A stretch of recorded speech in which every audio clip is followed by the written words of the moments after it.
So welcome everyone. I'm Goldilocks.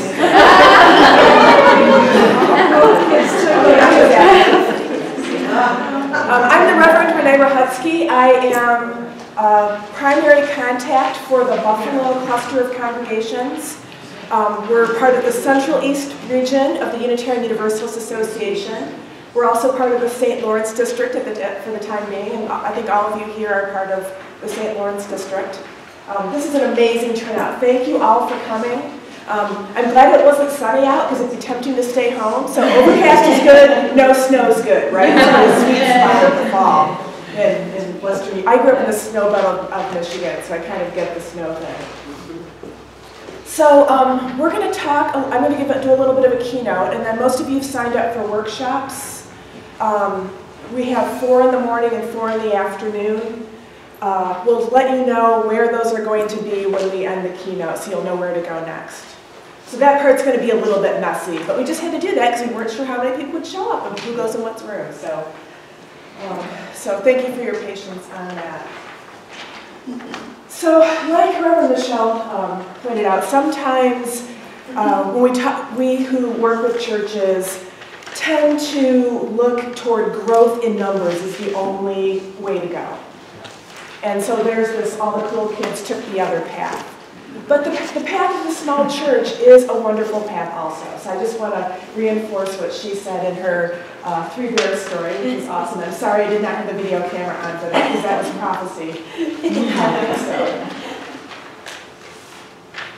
But the other piece of this is you as small congregations are a blessing to the world.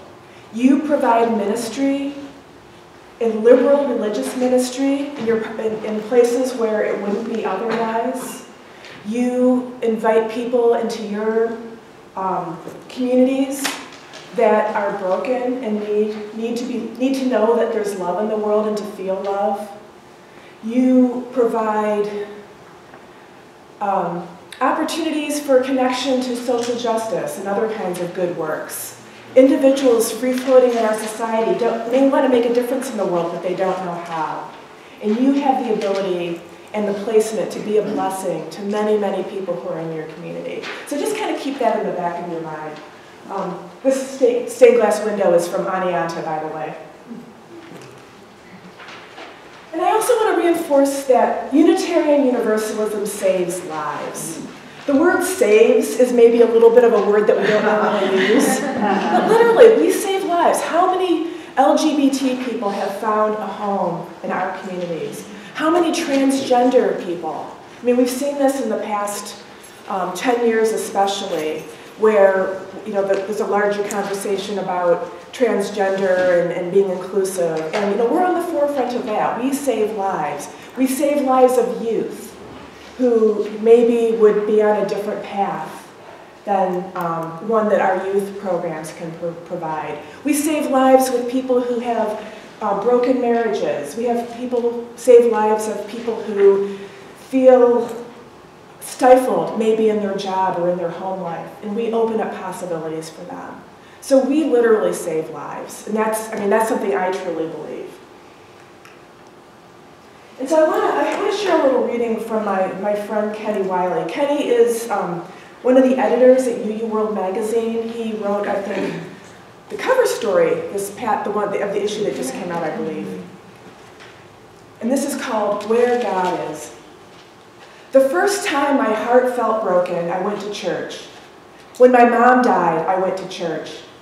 When I failed a class, I went to church. When I failed a friend, I went to church. When I felt like I failed at life, I went to church. I didn't go asking for forgiveness. I did not go asking for salvation. I went to church, a Unitarian Universalist church, to be reminded through hugs from friends, awkward interactions with strangers, and inspired messages from leaders that no matter how down I feel, I still matter. I still have worth. My God says, whoever you are enough. Whomever you love, you are enough. Whatever your race car Oh, I'm saying race car. Oh, okay, I don't have my cheaters on. Whatever your race or ethnicity, you are enough. Whatever your abilities, you are enough. Whatever your economic class, you are enough. Whatever your gender identity, you are enough. Whatever you do for a living, you are enough. If you don't have a job right now, you are enough. You are a human being, so you are enough. My God says that when we come together, worship together, listen deeply to one another, and love one another, this, I believe, is the God of our faith.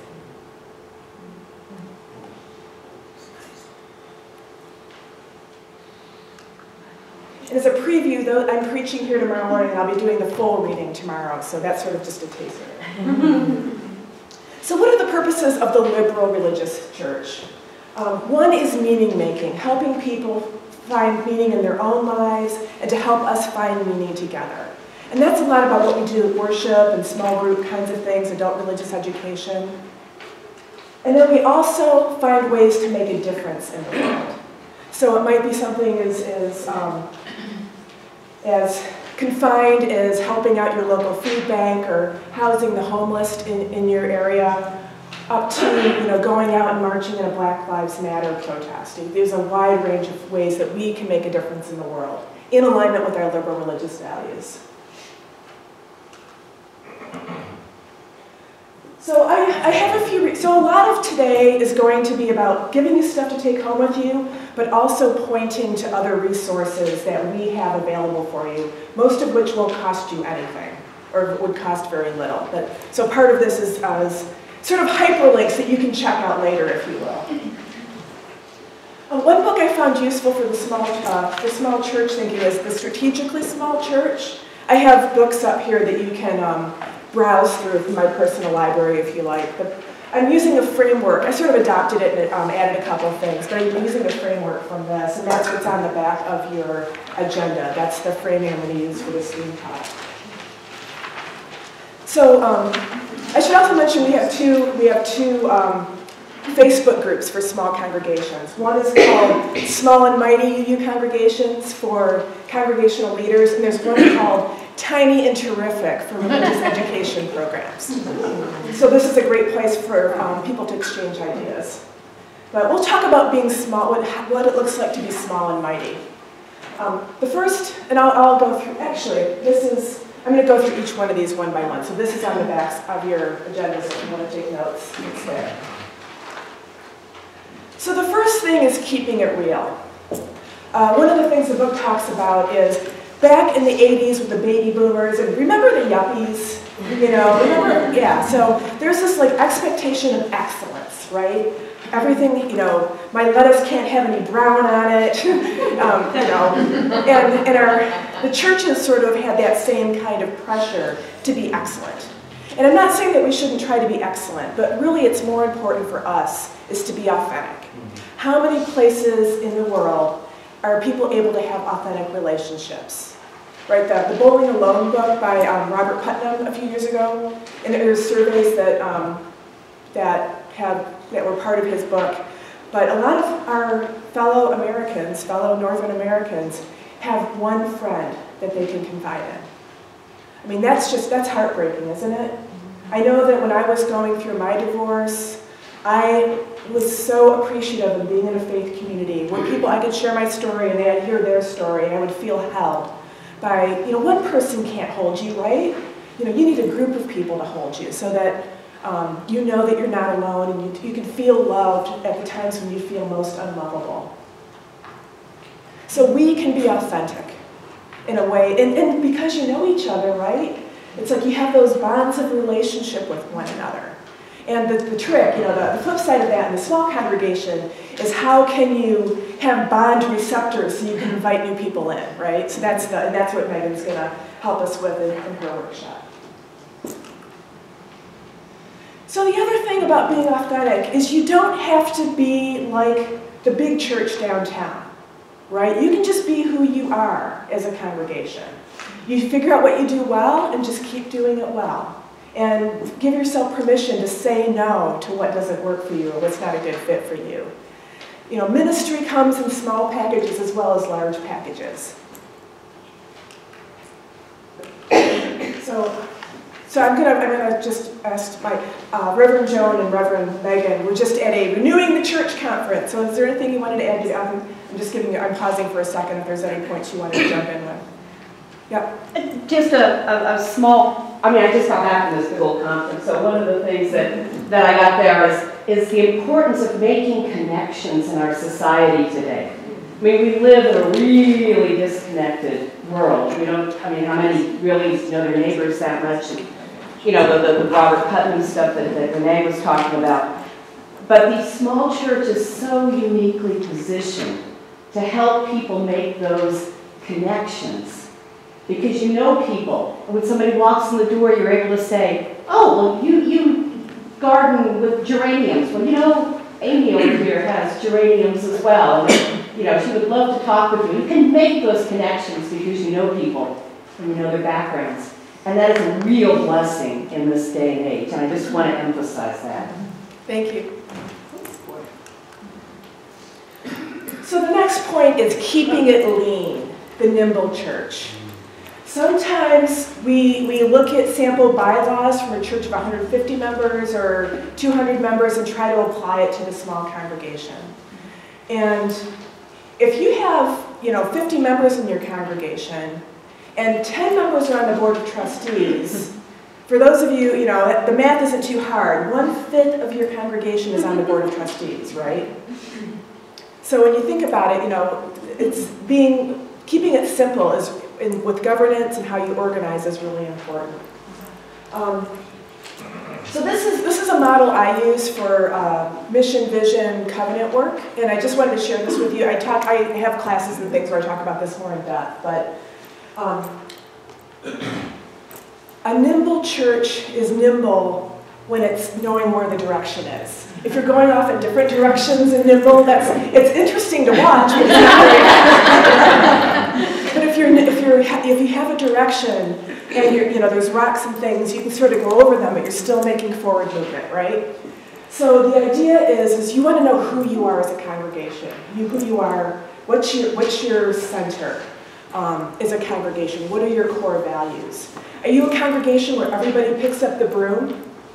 Are you a congregation where people walk in and feel like they're being hugged by the community? What's that little piece that's your personality as a congregation? And your mission is sort of your grounding, who you are in the world. And then there's who you aren't yet, but who you aspire to be. Sometimes we would put big church up there, but that's not really the case, right? It's the what does this world need, and what gifts do we have that can meet those needs? And it points towards sort of our vow with the universe. So I think of what's your vision of the beloved community?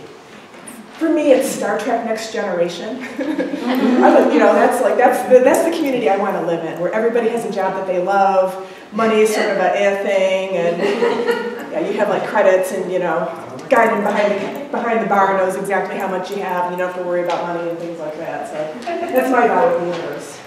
But the aspirational values of who do we want to be? So maybe we want to be more multicultural. Maybe we want to be more multi-generational. The vow of the universe might be, everybody, a diverse community being in relationship with one another.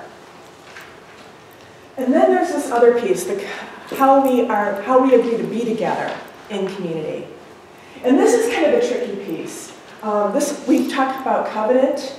Covenant is historically what we've used as Unitarian Universalists as congregational. We come out of the congregational church. And what binds the congregational church together, along with our governance, is our covenants, our promises of how we're going to be together and what we're serving in common.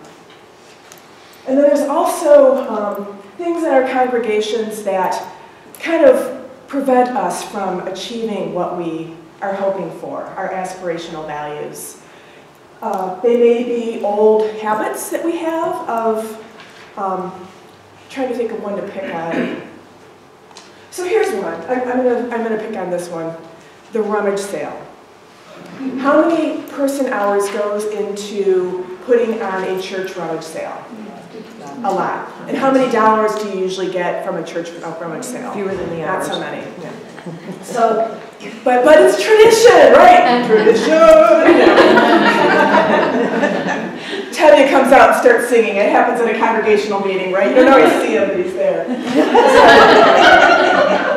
So part of being keeping it lean and nimble is identifying some of those accidental values. And it's hard because you're in relationship with one another. And Gladys, who's chaired the rummage sale since 1957, would be devastated if we don't have a rummage sale anymore.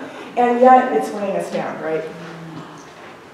So anyway, this is and I have this on the back of your thing too. So this is a helpful, for me, I was an engineer in my first career, so I'm a very visual learner.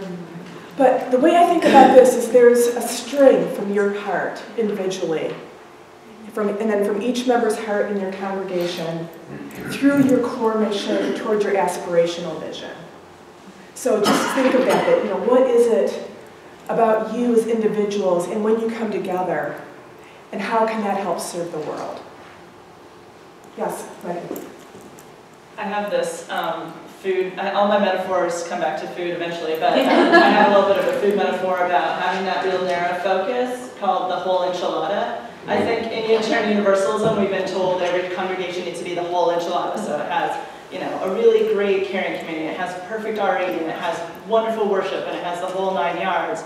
And one of the ways we're changing the way we think about it is, what if Unitarian Universalism altogether is the whole enchilada, but each individual congregation might be one or two of the ingredients? So if you can identify that you're really the avocado, or some of our larger churches can really be the tortilla and beans, like a foundation, and help our smaller congregations really live into being the salsa in some way, and all then you need to do is be the salsa. And I think that, I know when I was a small church minister, that really took a load off my mind to think about, okay, well, I know how we can be the salsa. We're already the salsa, and it's going to be the best salsa we can be. Yes, Jill, go ahead. Just keeping, in the same vein, just very quickly. Something that in small church you want to remember is that when Moses came down from the mountain, he brought 10 really short commandments. He didn't bring Robert's Rules of Order. And he didn't bring a 30-page set of bylaws.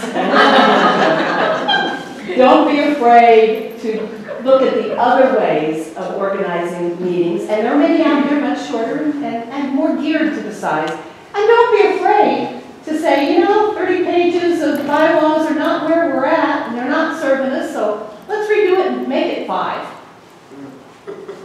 There you go, thank you. So again, it goes back to your individual passion and the passion of your community. It's not trying to do the whole enchilada. It's like, we are avocado people, right? And just owning that and then going with it and making that your ministry. So it's important to live out of passion. I saw this on the sidewalk carved in on my walk on Thursday, so I thought that was great. It was sort of So again, we have all these committees, right? I did this exercise with a larger congregation. But they had 10 members on their board, 8 members on their finance committee, 7 members on their endowment committee. And of course, those committees don't overlap. So there is 25 people serving on those 3 committees out of a congregation of like 250, 300. And then they can't fill other committee posts. So, kind of, again, doing the math, if you're putting volunteer energy and leadership energy, if you're putting a whole bunch of it into one part of the congregation, it's going to be lacking in another part of the congregation. So it's just, thinking about, what the ministry is. These are this is the committees of the board, so these are the fiduciary kinds of things. These are the actual ministries, and these are the groups that meet, so the affinity groups, so they're sort of outside of the structure. But this was a really interesting exercise to do, by the way. The other thing is, when you're nimble, you can do what we call experiment-learn. So when you're in a big organization, you create your business plan or your plan of action, and you have meetings, and then you decide to implement it, and a year's passed, right? Where if you're nimble, you can try different things, sort of and turn on a dime, like, wow, this isn't working, let's try something else. And small congregations have the ability to experiment, which means you're going to make mistakes sometimes, right? So the thing about that, if something doesn't work, you don't say, oh, you're an awful leader because that didn't work. It's like, wow, thank you for trying that, and we learned something. We learned that Jell-O at coffee hour isn't going to, attract new people. Let's try this. Right? So you learn from stuff. And you can think of stuff that you've done as a congregation, I'm sure, where you tried something and it didn't quite work. So the next point is keeping it relevant. And the word in church speak is equipping. So how do we help people to become, actually another word for this is discipleship. How do we help people be good Unitarian Universalists? And in a way that's relevant to their lives, right? So, part of the message that we want to hear on Sunday morning, not only do we want to hear about the esoteric interpretations of the Hebrew Bible, but what does it mean for me today, right? What does it mean when I go to the grocery store and somebody cuts in front of me and I'm trying to pull into a parking space or something? How can I bring this into my regular everyday life? And there is a desire, so this is a generational shift a little bit, but there is a desire for depth that's bubbling up in our world, at least in our North American world right now. As many of you know, most of the mainline Protestant traditions are declining in numbers. Some, I would say, are hemorrhaging. We're kind of holding our own a little bit, but most of the mainline Protestants are really dropping off. And they're our demographic. They're middle class to upper middle class, white folks for the most part. However, in the same time period, spiritual direction has been going through the roof. So a lot of people are being trained to do spiritual direction. Why aren't we doing that in our congregations, right? I mean, you think the church would be where you go for a conversation about how is it with your soul? How is it with, having a deep conversation about, how is being a Unitarian Universalist changing or affecting how you live your life in the everyday world.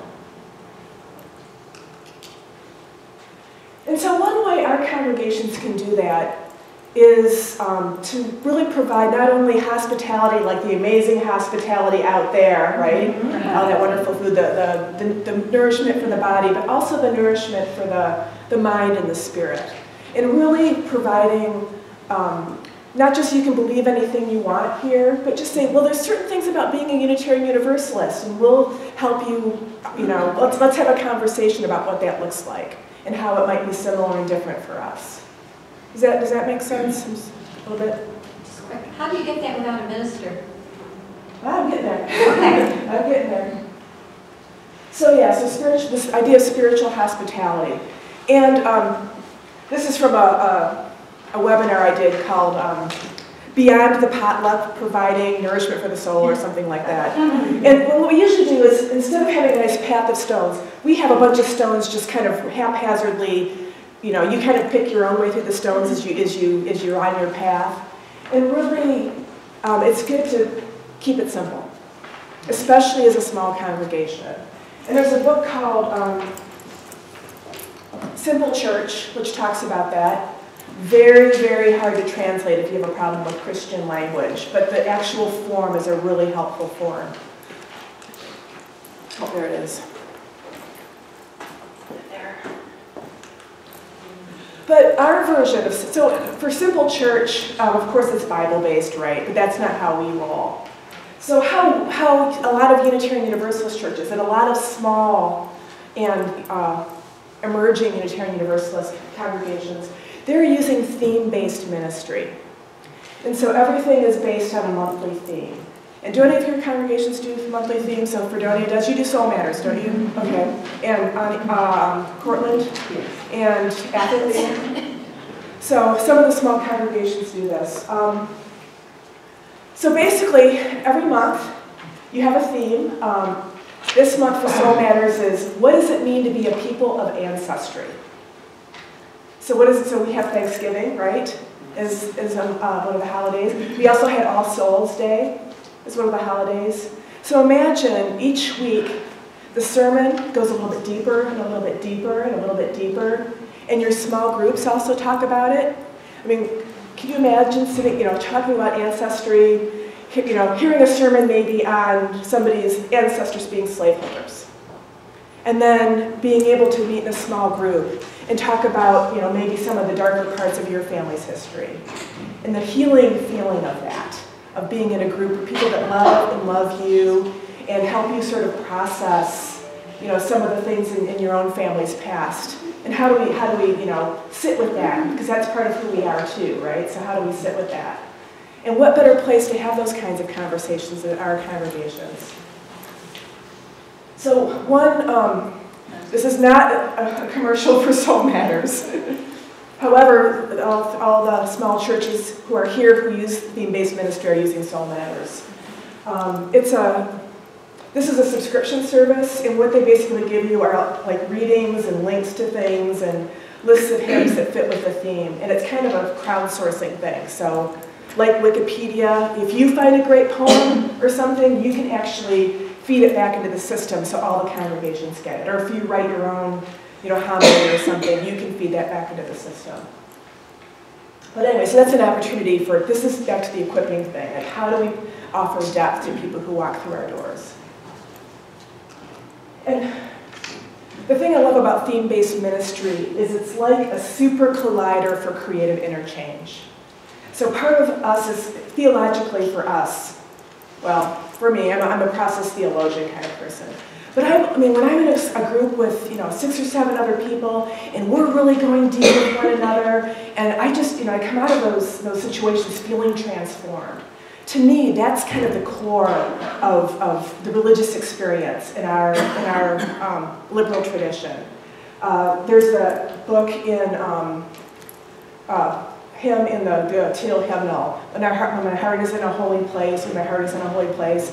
When we listen to each other from deep inside, when we look into each other's eyes and see ourselves and see the greater world. I mean, to me, that's the key of what it means to be in a religious community, providing the opportunities for that kind of interaction.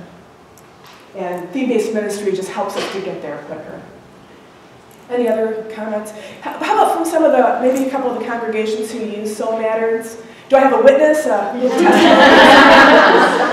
Go ahead, Kathy. Well, we're just getting started on this with Portland, and for this reason, Renee, that you talk about this creative interchange, there's no church too small and no group too small to do this, because you don't get that deep on a Sunday morning. I mean, even if you have the greatest speaker in the world up there, you just don't, on a personal level, you're not going to take it that deep.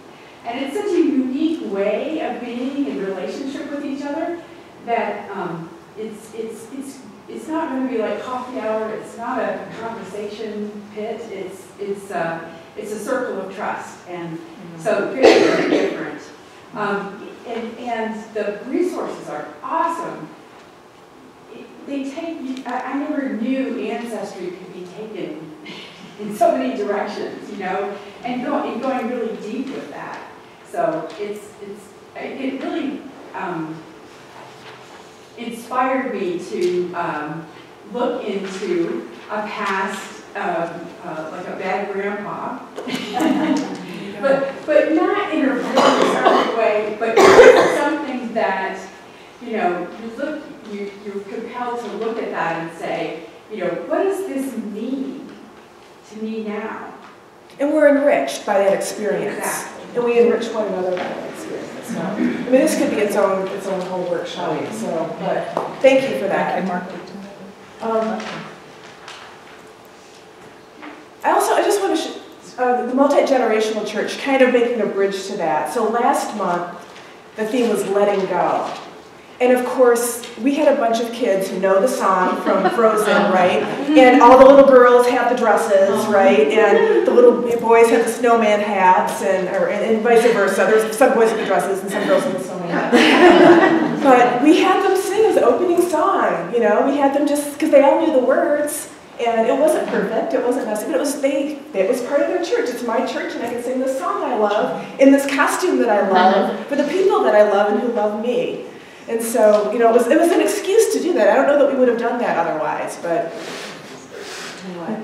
So multi-generational, right? The family-sized church. If we can't be multi-generational, who can, right? So, yes, go ahead. I wanted to say something. We haven't succeeded at this yet, but we're looking at using the themes, both in Sunday services and in our YRE classes. The concept being that we're not a one-day-a-week church.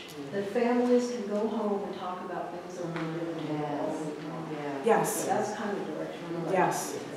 Yes. Links to both of these. That's great. In fact, if you Google full week faith, there's a lot of resources about that's out there. Including, we just video recorded the Religious Educator Fall Conference, and a lot of it was about theme-based ministry and full week faith. So, yeah, that's part of it. We're a family, right? We're not just a family on Sundays, we're a family all week. Let's see. And also, you know, there's opportunities to help teach our kids how to care for the earth, or, you know, how to help out, you know, be part of our outreach ministries. So these are both pictures from my home congregation, but those are my kids, yay. I teach middle school RE, so I just, you know, it's like, those are my kids. Well, that's part of it too, right? I have real relationships with the teens in my, you know, I'm just an affiliated minister, I'm not the parish minister. But, you know, they have a good relationship with me. I see them at their band concerts and they see me. It's like they have this feeling of being held by a wider community than just their parents. You know, it's really an opportunity to create it takes a village kind of, put that into practice. So the other piece is keeping it going, right? You know, we have to continually train new leaders and help people learn how, you know, to make things happen in our congregation. This is a picture from leadership school, the Midwest one actually, but you know, that's one way of doing it, but it's very expensive and it takes a whole week away, but it's great because you learn a lot of great stuff. It's great to send new leaders to leadership training. So part of, this is a model I like to use. Part of it is just trying to figure out how do you pull people in. So you get this, right? Yeah.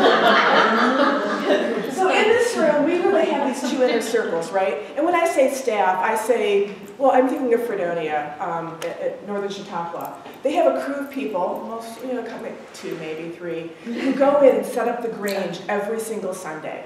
And then they have to take it down every single Sunday.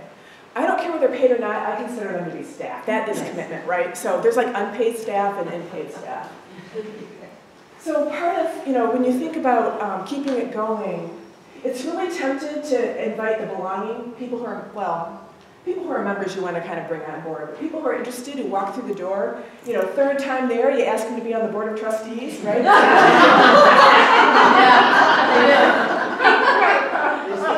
But to really, you know, be a little more judicious, because sometimes that's great, right? And sometimes you find out that's the person who's gonna, you know, that person doesn't have very good boundaries and they're not a good board member. In fact, you sort of, you know, set your congregation back a little bit. And what's one of the things with smaller congregations is you really want to make sure your trusted elders are in leadership, and that the new people, you kind of vet them a little bit, you know, let them chair coffee hour or something before you put them on the board, just so you see how they interact when things get a little rough. So this is a metaphor that came from the Renewing the Church conference that these two just went to. So church consultant Michael Piazza talks about becoming a member of a congregation means you take off the bib where you're being fed and you put on the apron. So when we have people join our congregations, we're really asking them to put on the membership apron. And so maybe we don't have them sign the membership book until they're really ready to be on board. And really, you don't want people voting at your congregational meeting until they're actually contributing and understand how the congregation works, right? And so this is a model for a little bit larger congregation, but it kind of gives you an idea of really sort of like looking for ways for people to serve other than being on the board. You know, finding like, can you help set up chairs on Sunday morning? Be on our chair setup crew. Like have positions that people can do. Greeting is often a way of including new people, but maybe there's other kinds of things that you can invite people to do so they can participate and get to know one another and you can get to know them. So of course I have to talk about the Leadership Institute with all of our courses, and there's a trifold back there, and my business cards are there that have a link on there. But part of what we want to do is provide like leadership training for your folks. So you don't have to do it internally, especially small congregations. You don't have the resources. But you know, you need training as well as anyone else. So we've tried to make it as convenient and as inexpensive as possible. And just look at my emails when I send them, that's all I can say. But basically, it's all the lectures are online, and then you can meet in person. So like a group of you could meet on a Saturday in May and talk about what you learned and talk about the stories in your congregation. So that's the model is a combination of in-person stuff, which you're going to be doing this afternoon and this morning, as well as the lecture stuff like I do here. You could have all sat on your computer last night, with a glass of wine, or this morning with a cup of coffee and watched me doing this after I video record it, right? And then meet with one another and talk. So it's called a flipped classroom, so that's sort of the idea. And then that way, it's like a time turner. I can be in 2 places or 5 places or 20 places at once, right? So the next point is keeping it effective. So how are you making a difference in the world? And I want to share a model called the Missional Church. So I talked about mission, and mission is sort of the core of who you are. But the Missional Church really approaches how they do church differently. So we live in America, right? Capitalist society. We're asked to buy stuff. We're made to feel bad about ourselves so that we buy things, right? That's kind of how the culture is. And so sometimes that consumer mentality comes into our congregations. So, I'm a member, I expect to be served. Small congregations kind of get it because everybody has to pitch in. But once you start getting staff and stuff, it's like, oh, we have a minister, we don't need to do that anymore. There's that consumer mentality that can go in. Missional Church is about, we want to help everyone be good Unitarian Universalists in the world. So we want to equip them, this is Christian language, but we want to help them embody Unitarian Universalism. And I love, like when I do something good and then somebody asks me about my chalice necklace, I'm like, oh, I'm a Unitarian Universalist, right? So I'll share the slide, we'll share the slides after, I'll email them out afterward. But the big difference is that the purpose of a missional church is helping people to grow. They use the term disciples. I might call it, equipping them, but helping people to grow personally. And worship is about reinforcing that on a weekly basis. Where the traditional church, it's all about worship. And then if we get to mission or doing stuff in the community, that's a bonus. So that's the difference of thinking missionally. So just a thought I want to pop into your heads. But a lot of our newly forming churches are forming in this missional formation, where the fellowship movement was more formed here, where there's the weekend religious education and either worship or the lecture with a couple of hymns, depending on the theological structure of the church. Ooh, I wanted to say one thing, back to themes. Theme-based ministry enables people with different theologies to talk to one another deeply. I just want to hold that up. So you're not talking about whether or not the book of Isaiah is relevant to our lives anymore. You're talking about, what does it mean, what's an experience you've had of letting go, and what was that like for you? And how might we do it better next time? So I meant to say that earlier. So that's one of the things I love about theme-based ministry, especially in smaller congregations, because we do have different theologies, and sometimes we just don't talk about them, right? It's easier to not talk about them than it is to actually engage across difference.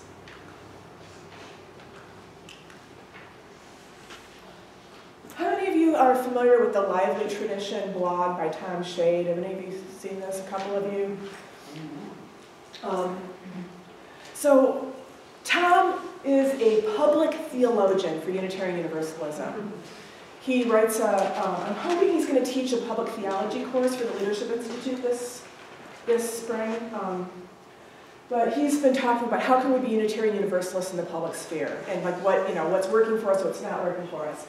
But I love that he's taken the 7 principles and matched them up with some movement that's happening in the world right now, some active movement. So the worth and dignity of every person is the Black Lives Matter movement. Justice, equity, and compassion is the worker rights movement. Acceptance and encouragement to spiritual growth, to not helping to not bash Muslims. Free and responsible truth, search for truth in meaning is the teach science, not creation, right?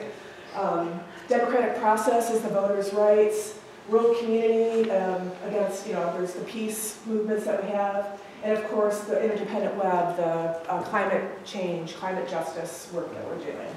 So I thought that was just brilliant that, he matched those up so beautifully. So the last one, at least in this particular model, is keeping it together. And I mean literally keeping it together, right? Sometimes our churches have conflicts that are down and dirty, right? People aren't talking to people. The more you love each other, the more you know about each other. When you disagree, sometimes the meaner it gets. So part of what we want to pay attention to at small congregations is really being as healthy as we can be. I made this little graphic for the Leadership Institute. How many of you had somebody as a leader call you up on the phone and tell you what a lousy job you've been doing, how you're breaking the church? No one? No, that's okay. These are nuts. Isn't that awful? And I think part of I have a saying I use is you're not really a member of your church until it breaks your heart at least once, right? And then if you decide to stay after your heart being broken by that one person who you thought you loved and who you thought loved you back, makes that phone call. Wow, how do you get through that? That's covenant, first of all. But also, it's like okay, sometimes people are going to be, that's going to happen, but let's not let that be the culture of our congregation. Does that make sense? We all have bad days. We all can do, but we have to be able to create a space for forgiveness and redemption, for restitution, whatever, for a way to go forward together and keep our community intact. I'll talk.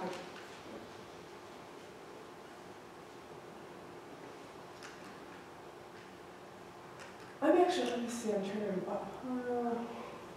so I want to share one quick story.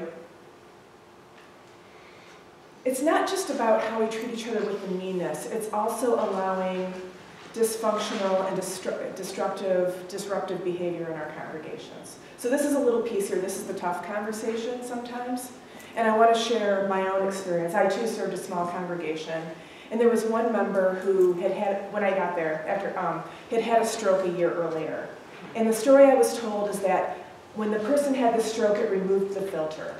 And so this person, in a group of, maybe a third of you, would verbalize during the service in different inappropriate ways, and often, sometimes degrading kinds of ways.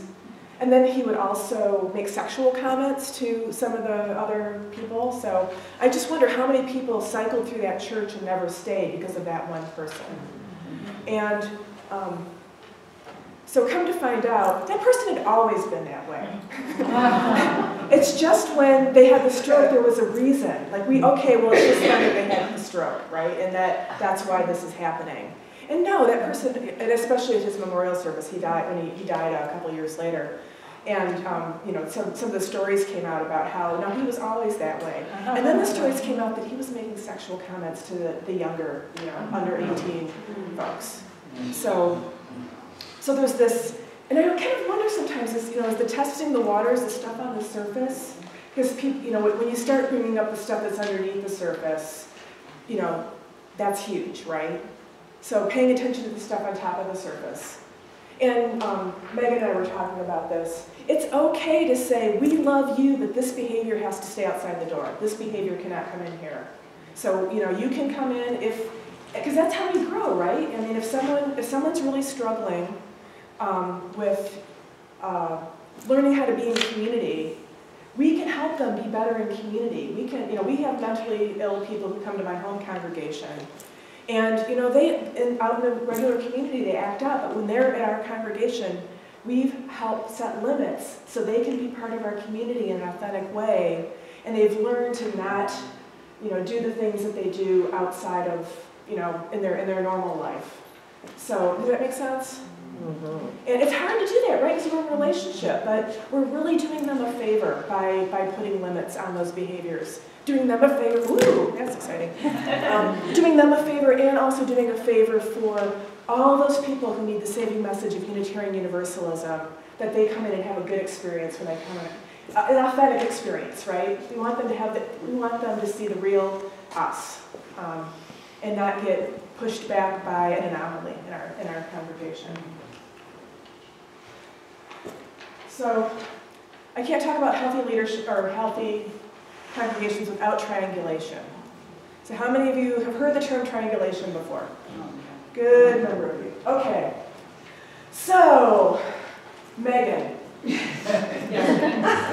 Joan, Joan, she has just been driving me up the wall. What'd she do this time? What she always does, and I'm so sick of Joan. I'm so glad you told me about this. yeah. You know what? Hey, Michelle. Joan is driving us crazy. How about you? What do you think? Yeah, Joan. Yeah. Sorry, You I'm here, but maybe about what the problem would be. Oh, we can talk to Joan. No, she would understand. She She doesn't would listen. just totally blow. Okay. Did any of you see that? Email Marlena. Joan. Cut me off, right? Accidentally, of course. Accidentally, right? So there's me. I'm having anxiety in my relationship with Joan, and so Joan's the source of my tension. So I go to Megan, and Megan's totally happy. I'm trusting her with my secret about how I feel about Joan, and so does Michelle. I mean, let's jump on the bandwagon, right? So this is triangulation. I really need to go directly to Joan and share what my issue is, right? This is probably 90% of most congregational conflicts come out of this dynamic.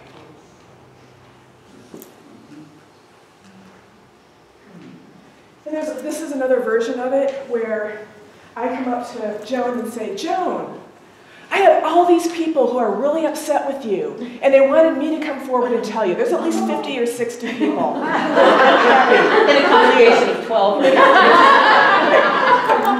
And they're scared of you, so I came to you, right? And how many people are there? Maybe one other one, right? Maybe two. So triangulation is an app. There's all my problems, right? So I just infected Megan and Michelle and Yvonne with my anxiety around Joan, right? Where if they would have just told me, you could go talk to Joan yourself, I'll go with you if you want, but you need to work this out with Joan, then my anxiety would have been resolved with Joan. So this is not triangulation. Excuse me, Pastor, but these gentlemen from church are anxious to tell you what they thought of your recent sermon. So we still have to take the meanness out of it, right? It's like the mean piece. We still need to, speak our truth in love, not in angry bird language. And so one tool that a lot of congregations, if you have a really long way to go down the field on this as a congregation, if you're back on your own 20-yard line and you're not even to the 50-yard line yet, a lot of, as far as communication goes, a lot of congregations have done nonviolent communication workshops. It's a method of learning how to speak to one another using observations, feelings, needs, and requests. This is from my middle school class. And I think we're going to offer a course on the Leadership Institute this spring if Laura can join her. So I'm talking with her right now. So anyway, if that's something that it's another tool for your congregation to help you learn how to fight fair and fight directly, right? Because it's in our fights with one another that we actually grow and change and learn. So, the fight you're going to have about that rummage sale with Gladys is, if you do it fairly and directly and in love, it'll help your congregation move forward in a way that's faithful. So, again, you are a blessing. And I hope that you take the blessings from this time together back with you.